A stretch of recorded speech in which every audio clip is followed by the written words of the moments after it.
And let's go over to Kyiv there. Melissa, security assistance is going to be coming. Where it goes, it's going to make a big difference here because it could be compromised in at least one key area. There's a critical bridge. That last remaining supply route in and out of the city of Bakhmut was blown up.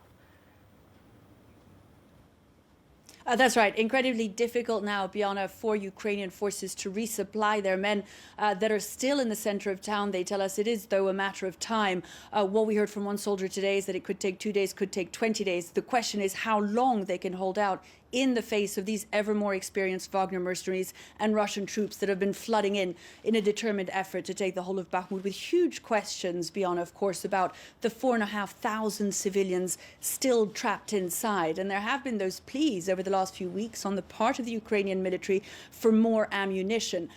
There will be a retreat at some point westwards, but what we're seeing also right now, even as the fate of Bakhmut hangs in the balance, is further along that front line to the south, these images of a Russian fighter jet taken down by the Ukrainian military.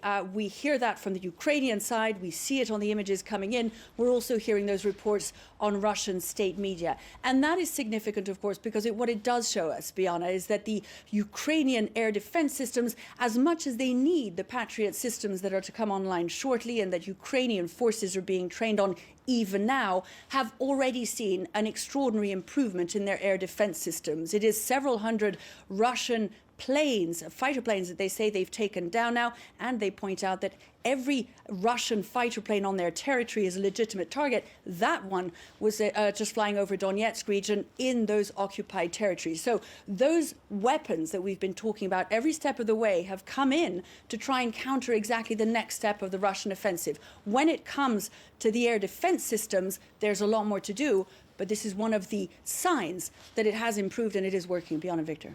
Yeah, Russia's offensive has been underway, we're told, since early this year. Melissa Bell and Phil Mattingly, thank you both. Joining us now to discuss further, CNN Global Affairs analyst Kim Dozier. She's also senior managing editor at the Military Times. Also with us, retired Army Brigadier General Peter Zwack. Welcome, both of you. Kim, let me start with you, because Germany is arguably the most important player here, aside from the United States. It's Europe's largest economy, and it had been criticized early in this war for hesitating in providing some of the higher scale military assistance. Obviously, they've increased their aid and they are sending those Leopard tanks. But now, as this war enters its second year, and in this conversation here with the President of the United States, is there concern going into it that Germany may remain hesitant in the months ahead? Well, Bianna, this is a chance for the Chancellor to explain directly to Biden why he dragged his feet on coming up with those Leopard tanks, for instance, which meant that delayed the U.S. announcement that it was going to send the M1 Abrams tanks. Germany, like Biden, in a sense, is facing a situation where the German people are growing reluctant to continue supporting this war, in that their own fears seem to be rising, according to recent polls. Fears that the war could spill over into the rest of Europe, fears that any sort of nuclear confrontation could literally blow into their country. And that kind of thing, it means that in some senses, Scholz's hands are tied. He's got to make a good argument before every single tranche of aid he hands out. Biden is, in some senses, facing the same thing. And yet, Biden must also be asking, the U.S. has given roughly 2 times as much as all of Europe combined in terms of aid to Ukraine. He's got to be asking Germany, what else can you ante up? And what would be most crucial now, General, as we talk about what's happening in Bakhmut? The description there is that it is an urban style of warfare, that they are, the Ukrainians, they say that they're committed to it, but President Zelensky says not at any cost. I mean, what do they need? And is Bakhmut more of a strategic win, or is it something of a momentum win, a symbolic win for Russia and for Wagner? Victor, Bakhmut is important. I would say that it is, at the tactical operational level, important for the Ukrainian defense. But I think for Russia and Ukraine, this is a fight that has really evolved into something symbolic. And if we remember, sort of against odds. The Ukrainians held on to Bakhmut through the period of the 24 February 1-year anniversary. Putin basically got no trophy win, no win to show Moscow for that. I think tactically, yes, it's a lot of significance. However, if the Ukrainians decide to make a tactical withdrawal, it's not a strategic withdrawal. The Russians pulling back from Kherson was a strategic withdrawal. If they do, they will fall back on successive defense lines. Yes, it'll make links between towns in that area more challenging, but it is certainly not the end of the war in the Donbass. So they can, but they have exacted a terrible toll on the Russians. But the Russians also, and in the Bakhmut Donbass area, have the Russians in a bit, excuse the metaphor, of a bear hug. So what becomes the most important near-term nuts and bolts?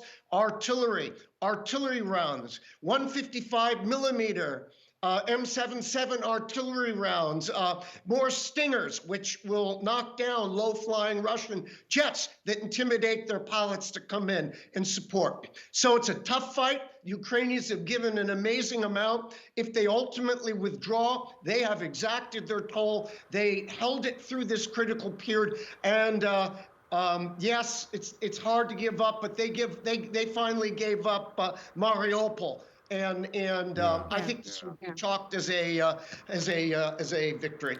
Well, Ukraine also has to be mindful of not exhausting its manpower and its artillery as it's preparing for its counteroffensive, which suggests to happen sometime in the spring.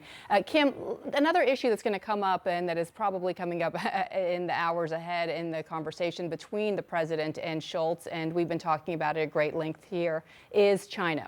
And the United States is showing that they have intel that China is seriously thinking about providing lethal aid to Russia. In terms of preventing that, it's not just the United States that can hold any leverage over China. It's Europe as well, and arguably Germany, its largest trade partner. Absolutely. Germany needs China for trade and vice versa. And what the Biden administration has always talked about is one of their key ways of trying to influence China will be to bring the allies together in terms of market strength and say, China, if you want our business, you've got to follow international norms. So this could certainly be a way of drilling down onto a specific, China, if you want our continuing business, you are not going to arm Russia in this continuing invasion. It is also a chance for the two men to talk about those F-16s, just as an aside, that keep coming up. Biden did get a chance to have a one-on-one with Zelensky where assurances would have been made, promises likely would have been made that no, if you give us these jets, we won't use them to attack Russia and escalate the war. That perhaps is something that Biden would feel most comfortable explaining to Scholz one-on-one.